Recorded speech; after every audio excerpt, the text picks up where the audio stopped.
اور انشاءاللہ قوم کی بیٹی ڈاکٹر رافیہ صدیقی بھی واپس آئے گی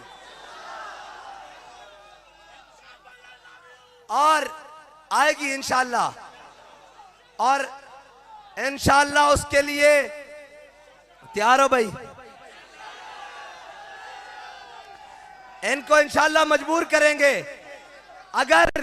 اگر پیس بھوربن میں دہی ختم ہو جائے اور نواز شریف روٹی کھا رہا ہو تو تیارہ اڑ کر لاہور گوال منڈی میں دہی لینے آ سکتا ہے، تو بیٹی کو لینے کیوں نہیں جا سکتا؟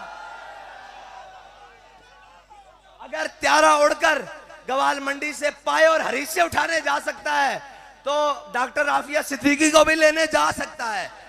اور اب تیارے ہریسے اور پاوے اور نانوں اور کھابوں کے لیے نہیں، اب محمد عربی کے دین کے لیے اڑیں گے، قوم کی عزت کے لیے اڑیں گے، قوم کی حمیت کے لیے اڑیں گے اور قوم کی غیرت کے لیے اڑیں گے انشاءاللہ۔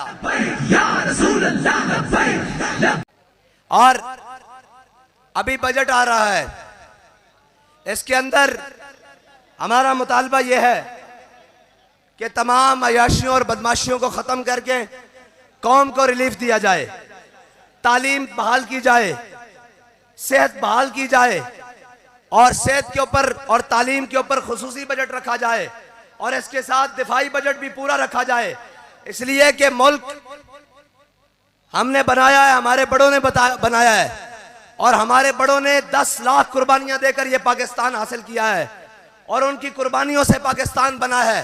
یہ کسی عیاش اور بدماش کے لیے نہیں بنا، یہ کسی بلاول ہاؤس والے کے لیے نہیں بنا، یہ کسی جاتی عمرہ والے کے لیے نہیں بنا، یہ کسی بنی گالا والے کے لیے نہیں بنا، بلکہ ہمارے بڑوں نے اس کو بناتے وقت یہ نعرہ لگایا تھا کہ بٹ کے رہے گا ہندوستان، بن کے رہے گا پاکستان۔ اور پاکستان کا مطلب کیا؟ ایسے نہیں بھائی، اسلام آباد تک آواز جائے، اور لا الہ الا اللہ کی زر تو لگانی ہے نا، کہ وہ مودی کے پاس بھی جائے کہ محمد عربی کے غلام میدان میں کھڑے ہیں۔ پاکستان کا مطلب کیا؟ تھوڑا سا اور، پاکستان کا مطلب کیا؟ پاکستان کا مطلب کیا؟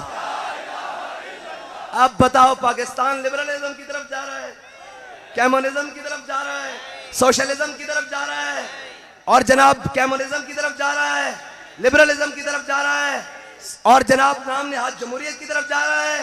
پاکستان محمد عربی کے دین کی طرف جا رہا ہے۔ یا رسول اللہ لبیک لبیک لبیک، یا رسول اللہ لبیک لبیک لبیک۔